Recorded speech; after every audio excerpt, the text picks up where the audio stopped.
Daming namimili sa kanila. Itong kaganapan ngayon dito sa CMA Antipolo. CMA Antipolo.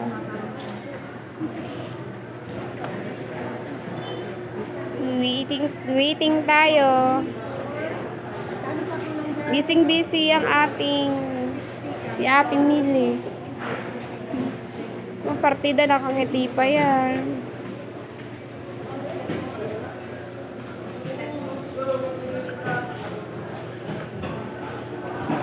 Ayun ang ating Joy Peanut Butter. Asan ba?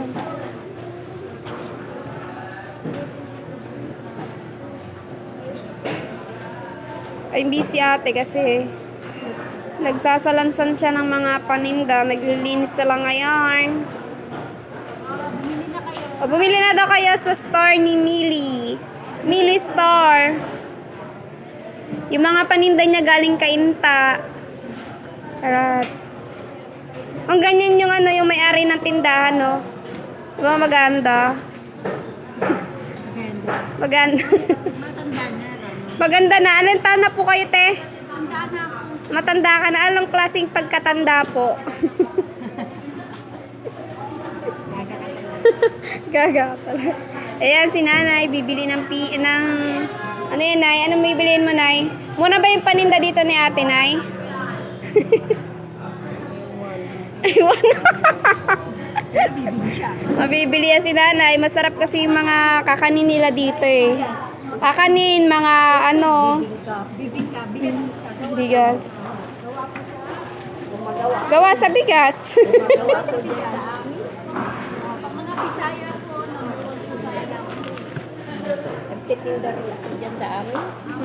Kanyang mga binebenta. Mga palaman. Mayonnaise, yan, cheese.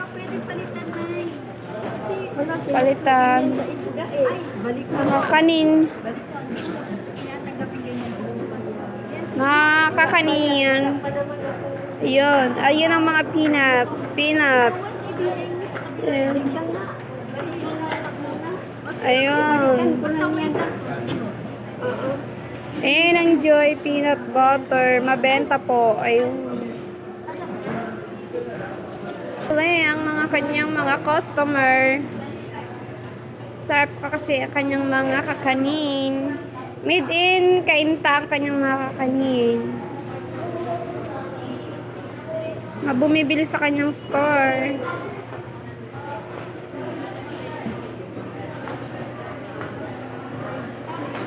Yung 1.5. Hindi, wala pala.